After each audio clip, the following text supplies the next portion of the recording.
তার জন্য বাড়ি ছাড়ো, বাড়ি না ছাড়লে মানে তোমাদের অবস্থা খুব খারাপ হবে। আমার বাবাকে রাস্তায় ধরে পিটাইছে ওরা, সব মুসলিম লোকরাই বেশি করছে। রেশনগুলো যত আমাদের গ্রামে ছিল সবার রেশনগুলো কেড়ে কারো রেশন তুলতে দেয় না। রেশন কাছে নিবে না, রেশন আমাদের কেউ কেড়ে নেই। 4 তারিখের পরে যে রেশনগুলো দেওয়া হয়েছে সেই রেশনগুলো কাউকে ওরা নিতে দেয় নাই। রেশন সব কিনে নেওয়ার পরে ওইখানে যে আমাদের ওইখানে মুসলিম বাদশা আছে একটা, ও নিচে, তারপরে হারা, তারপরে ধনে, এরা সবাই রেশনগুলো কিনে নেওয়ার পরে কি রেশন কেন নিতে আসে, দিদির রেশন কেন তোরা নিবি, নোংরা নোংরা ভাষা প্রয়োগ করছি, রেশন কেন নিতে। তারপরে এক মহিলা কাপড় ধরে টাইনে পূজা করে উলঙ্গ করার পরে ওনার রেশন সব নিয়ে ওনাকে ওইখানে ফেলে দিয়ে চলে যেতে। হ্যাঁ, তারপর ওরা মুসলিম লোকেই সব করছে এগুলা। মুসলিমরা আমাদের প্রতি অত্যাচার বেশি করছে, আমরা বিক্রি করি, এটাই আমাদের অপরাধ। আর বলে কি তোমার মেয়ে কোথায় আছে, আরো ওকে যেখানে পাবো ওইখানে 15-20 জন মিলে ধর্ষণ করে ফেলে দিয়ে যাবো তোমার বাড়িতে, এরকম করে আমার বাবা মাকে বলছে। আমার বুড়ো বাবা, আমার বাবা চলতেই পারে না ভালো, সেই বাবাকে ধরে ওরা যে পাশে করছে ওই পাশে মাছ দিতে চলে চলে। আর কি বলবো, কতজন মতো দিনহাটার ঘর ছাড়া আছে আপনারা? দিনহাটার হবে 200 জনের মতো। না না, দিনহাটা বিধানসভা।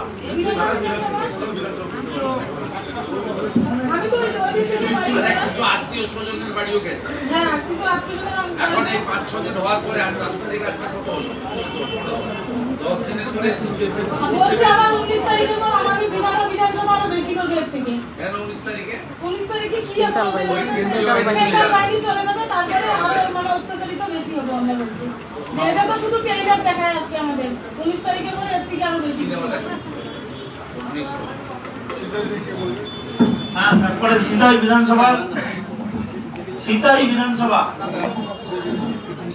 সিতাই বিধানসভা,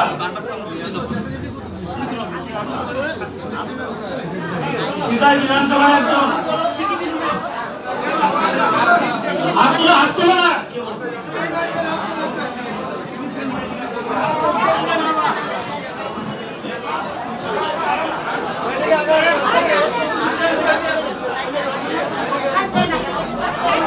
হ্যাঁ প্রদীপ, হ্যাঁ প্রদীপ,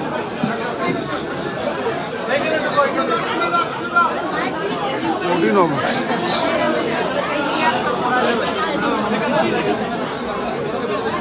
আপনাকে আমি ভেতরেই দিচ্ছি, এই ধরুন পায়ে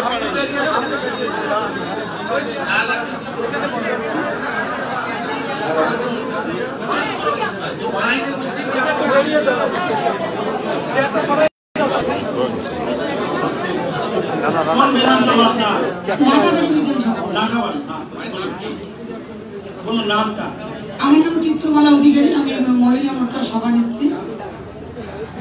মোবাইল নাম্বার 8670-866-315 প্রথমত আমার বাড়িতে বাড়ি ভাঙচুর করে, টিউবওয়েল, গ্যাস সিলিন্ডার সবকিছু নিয়ে যায়।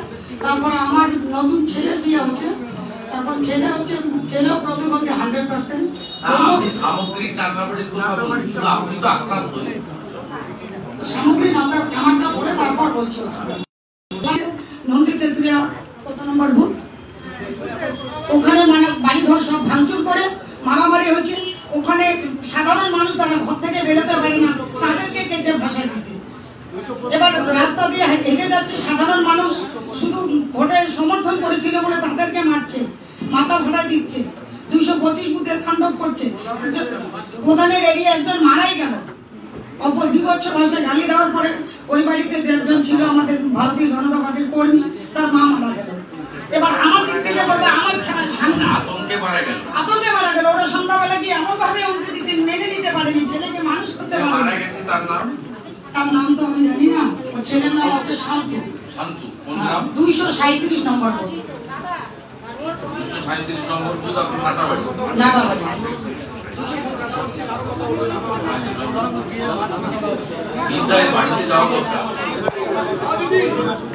এবার 225 নম্বর বুথ, ওখানে পুরো তাণ্ডব চলছে, যেগুলো আর মেনে নেওয়া যাচ্ছে না। আমরা ঘরে থাকতে পারছি না, আপনারা তো এসে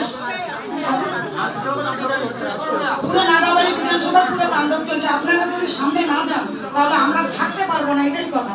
আমি তো সারা রাত্রি ঘুমাই না, বাচ্চা, দুজন প্রতিবন্ধী ছেলে বৌমা, এবার পাশের মানুষকে নিয়ে রাত্রে যাচ্ছি প্রতিটা দিন। সবাইকে রেডি করছি যে তোমরা থাকো, এক জীবনের আশা কেউ করো না, বেঁচে থাকতে গেলে লড়াই করতে হবে। আমি যাই দাদার সঙ্গে কথা বলি, যদি দাদার আশ্বাস দেয় তবেই আমরা থাকতে পারবো, না হলে পারবো না। আপনার নাতাবাড়িতে ধরুন অ্যাপ্রক্স আপনার মন্ডল সহ কতজন ঘর ছাড়া হয়েছে? 200 বেশি। 200 বেশি। কতগুলা গ্রাম এফেক্টেড? এখন তো অনেকে বাড়িতে আছে, আসে যায়। আমাদের বুথের মনে করো অনেক ছেলে এখনো বাইরে আছে। উৎপাদ বন্ধ হয়েছে 10 দিন পরে? হ্যাঁ, একটু উৎপাদ বন্ধ হয়েছে এখন? উৎপাদ বন্ধ হয়নি, ওরা এখন দিনেরটা বন্ধ করছে, রাত্রিটা চালিয়ে যাচ্ছে। আজকেও চলছে, চলছে, চলতেইছে। ওরা বন্ধ করবে না, ওরা সম্পর্ক ভুলে গিয়েছে। তাণ্ডব চলছে। 15 নম্বর মন্ডলে আপনারা দেখেন বাড়িঘর করছে, আপনারা একটু সামনে দেখুন।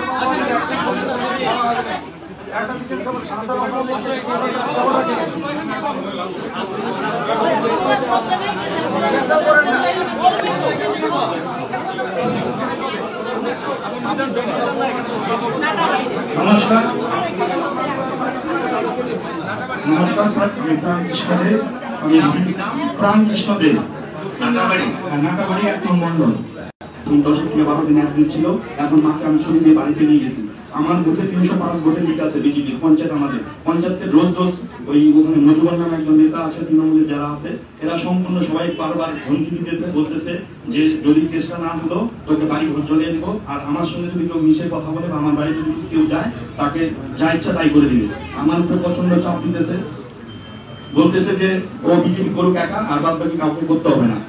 আশুর গ্রামে তৃণমূলেরা কি একদম বন্দুক নিয়ে রামদাও নিয়ে, আমার কয়েকটা ভাই আছে মুসলমান ভাই, এদের উপরে চড়া হয়েছে পরে, তারপরে এরা মানামানি করাতে এরা চুপচাপ হয়ে গেছে। আপনারা একটু গ্রামে গ্রামে সবার বাড়ি বাড়িতে যান, আমি হাত জোর করে রিকোয়েস্ট করছি। আমরা বাড়িতে থাকতে পারবো না স্যার, জমিতে চাষ করতে ট্রাক্টর পর্যন্ত হাল বন্ধ করে দিয়েছে, সার্বিক অত্যাচার করতেছে। সকাল বিকেলে যে সব নেতাগুলো চাঁদার জন্য বলতেছে 100 দিনের যে কাজগুলো টাকা দিয়েছে রিটার্ন করতে হবে, লক্ষ্মীর ভান্ডার বন্ধ করে, রেশন পর্যন্ত বন্ধ করে দিয়েছে। তাহলে আমরা কেমন করে কোথায় যাবো আমরা বলুন? আমরা তো বিজেপিটা করি তো কি? আমরা ভাই, আমি নিজে ছুটে এসেছি আমাদের এই সমস্যা বা আপনাদের এই সমস্যা সমাধান করার জন্য, এবং আমাদেরও সীমাবদ্ধ ক্ষমতা আছে, এটা নতুন নয়। পশ্চিমবঙ্গে কি ধরনের রাজনৈতিক সন্ত্রাস হয় সকলে জানে। আমরা প্রত্যেকের কাছ থেকে ঘটনাগুলো শুনে কিছু ব্যবস্থা তো নেব, আর আপনাদের নিশ্চিতভাবে মৃত্যুর মুখে ফেলার জন্য আমরা বলবো না, কিন্তু তার মধ্য থেকেও 21 সালে যে অত্যাচার হয়েছিল সে অত্যাচার আমরা থামিয়েছি। আমরা আইনি লড়াই আন্দোলন সব রকম করে থামিয়েছি। এক্ষেত্রেও আমরা আমাদের মতো করে করবো।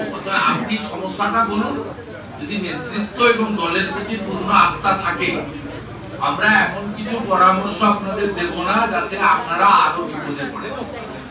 আমরা এমন কিছু ব্যবস্থা নেব যাতে আপনারা